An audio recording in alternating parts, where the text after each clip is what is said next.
خۆشەویستان و ئازیزان، سەردانی گۆڕستانم کرد، هەمومان سەردانی گۆڕستان دەکەین. کاتێک کە سەردانی گۆڕستان دەکەین لەوێ دەبینین دایک و باوک جگەرگۆشەی خۆیان، مناڵی خۆیان، مناڵی شیرەخۆرە و ساوای خۆیان لەوێ بەجێ هێشتووە. ئەو هەموو منداڵە دەبینیت هەمووی مردووە، بچووک قەبری وای تایە ئەوەندێ، یعنی هەزار جار ملیۆنێ جار دەڵی خۆزگای منیش بە مناڵی بمردمایە. یعنی کاتێک کە گۆڕی مناڵەکان دەبینیت بچووک جوان بە شیرەخۆری بە مناڵی دنیان بەجێ هێڵە. بەڵێ دەچیت ئەو هەموو دایک و باوکە دەبینیت مناڵە جگەرگۆشەکەی خۆیان بەجێ هێڵاو لە ناو خۆڵ و دار و بەردە.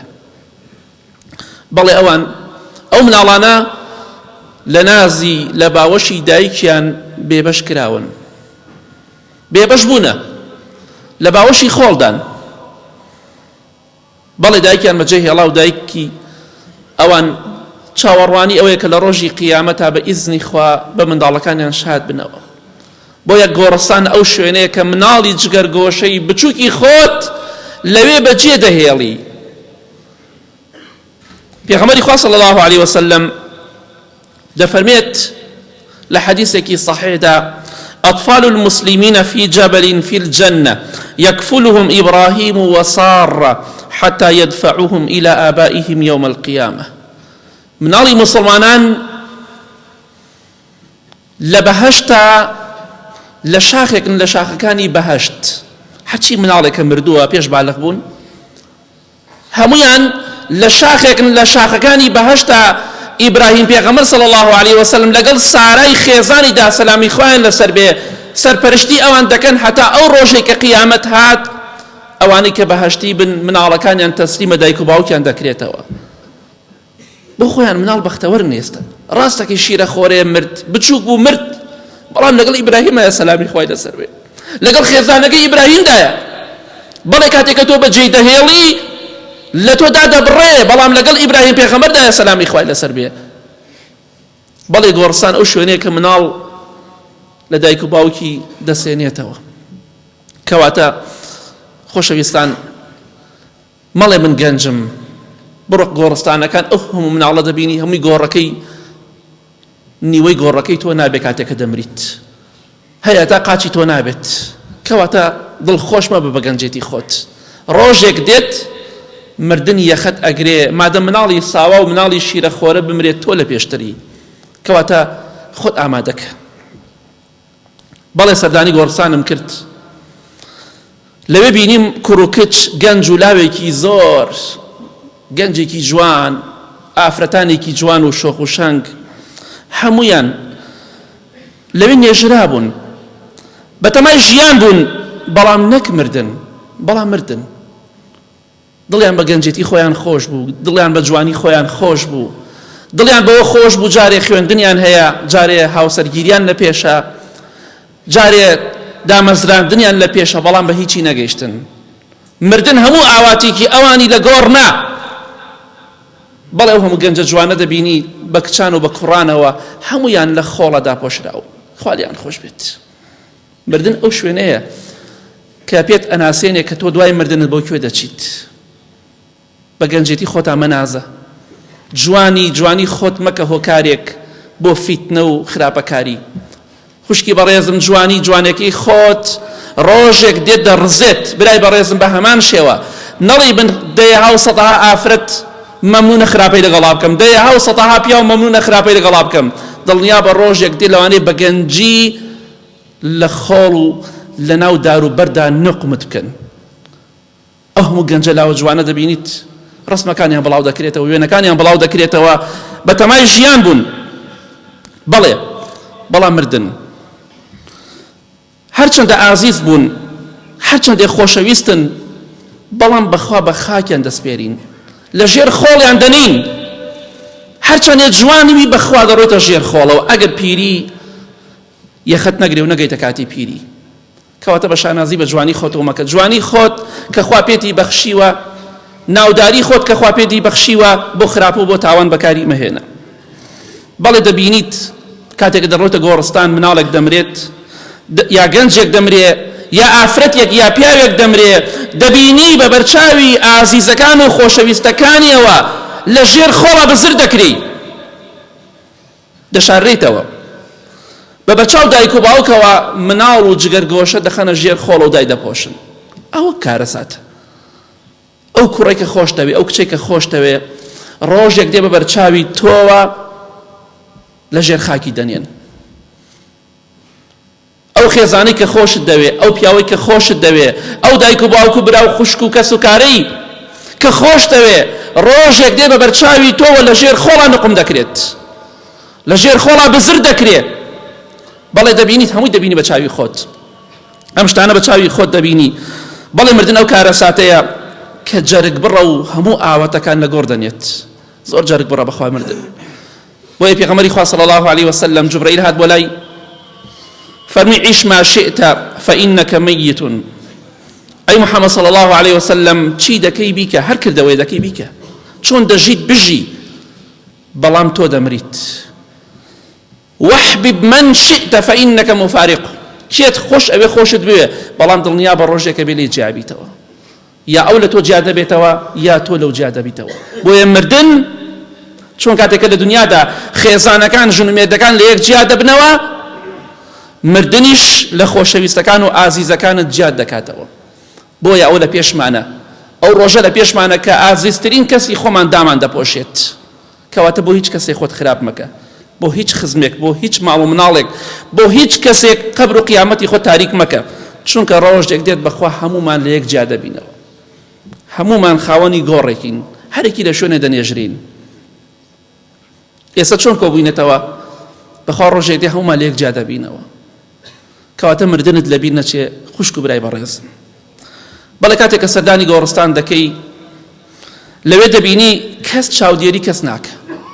لە گۆڕستانە چاودێریکردن نییە، نە ژنەکەت چاودێری دەکرێت، نە کچە جوانەکەت کە بە گەنجی مردووە، نە کوڕەکەت، نە مراقبەی ژن و مێردایەتی هەیە، هیچ کەسێک مراقبە و چاودێری ناکرێت. بەڵێ خێزانەکەت بە تەنیشتی کەسێک و دەنێژی پیاوێکی بێگانەیە، دڵیش لێ پیس نابێت چونکە مرد تەواو. مردن ئەو کارە ساتەیە. بەڵێ هیچ کەسێک حیمایی نییە، قەبری فەقیر و دەوڵەمەند هەموو یەکسانە. بۆیە ئەو خێزانەی ئەو منداڵی کە خۆشت دەوێ بە دڵنیایەوە ڕۆژێک دێت بەبێ مراقبە و بەبێ چاودێری بەجێ دەهێڵیت. کەس مراقبەمان ناکات، بەخوا کەس نایەتە دیار گۆڕەکەمان بزانە خەریکی چێ و خەریکی چینە، چونکە ئێمە لە ژیانێکین و کەسەکانیشمان لە ژیانێکی ترن. نە دەوڵەمەند، نە بەرپرس، نە حیمایی هیچ شتێک نابینیت.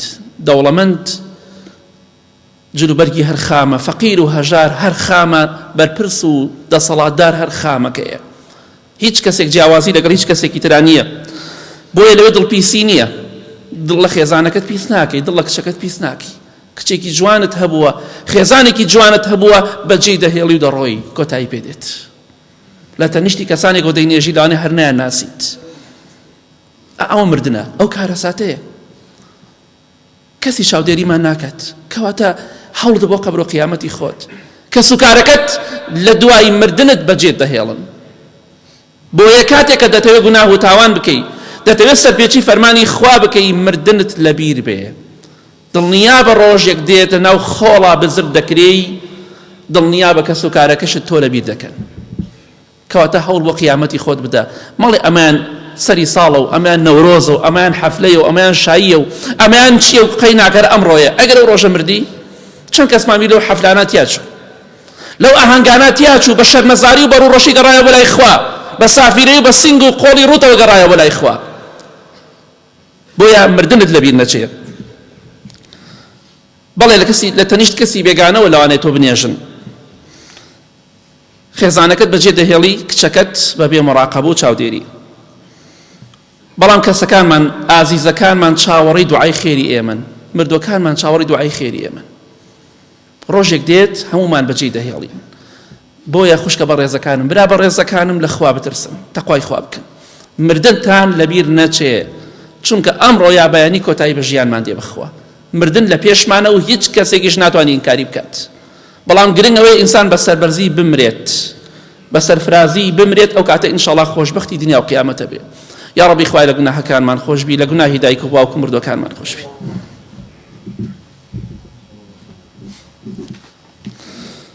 الحمد لله والصلاة والسلام على رسول الله وعلى آله وصحبه ومن والاه بەڵێ خۆشەویستان سەدانی گۆڕستانمان کرد کاتێککە سەدانی گۆڕستان دەکەی دەبینین دەوانە گۆڕی کەسانێک دەبینین کە دەیاناسین مناڵەکانیان کچ و کوڕەکانیان لە ماڵەوە ماڵ و سامان و سەروەتەکانی ئەوانیان بەش کردووە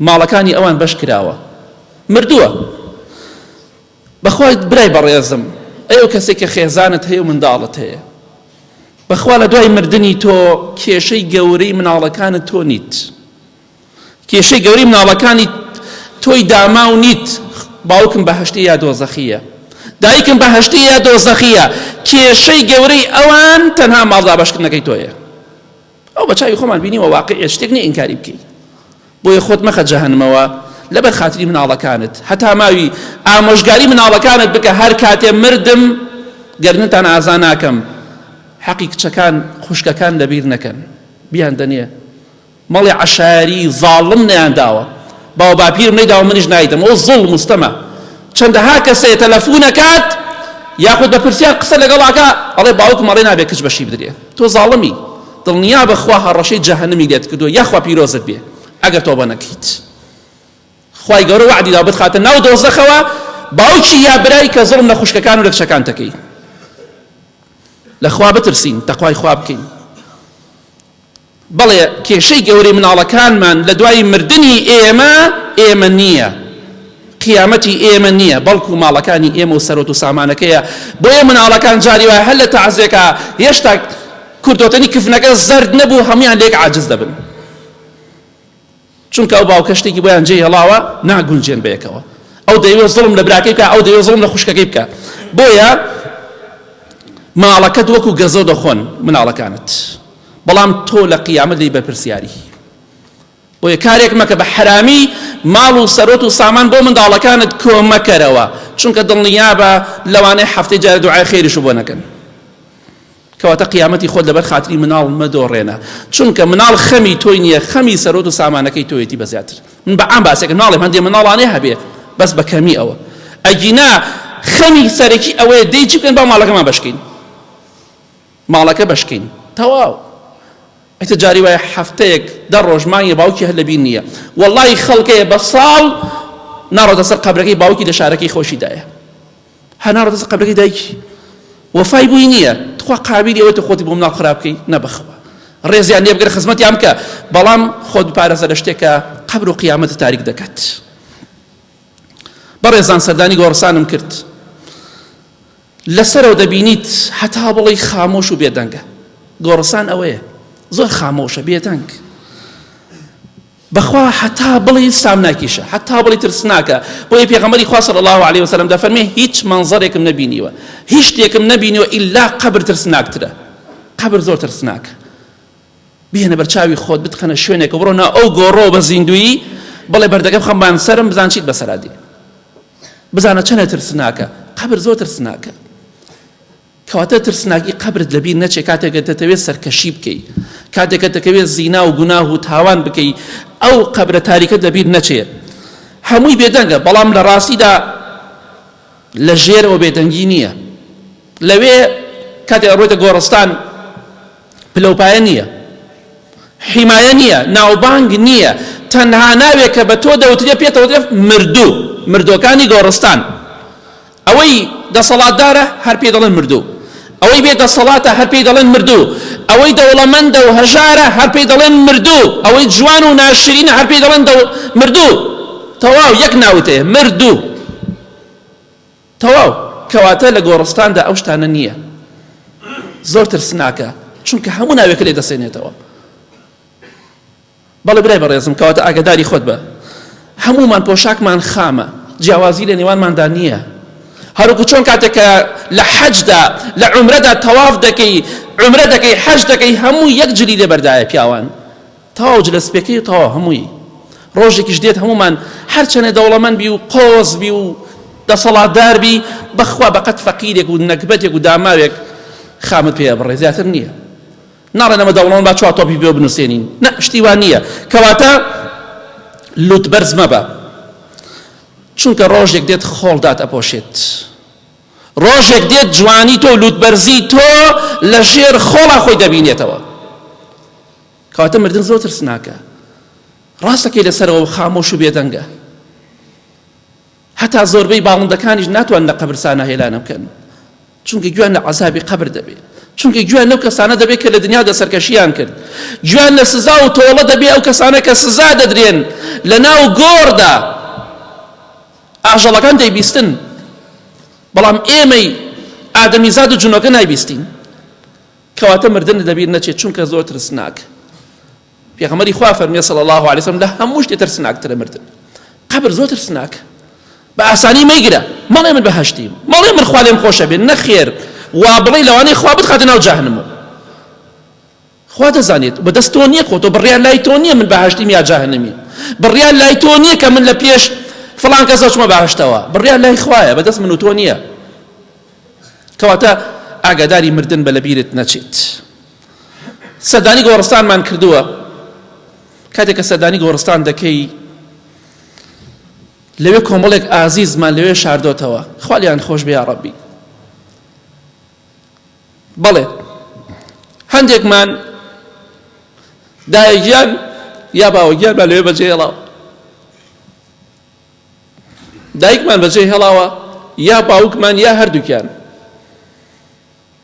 کوڕی خۆمان بەجێ هێڵاوە کچی خۆمان بەجێ هێڵاوە براو خوشکی خۆمان بەجێ هێڵاوە لە گۆڕستان بەڵێ ئێستاوان لە گۆڕستانن کاتێککە بمانەوێ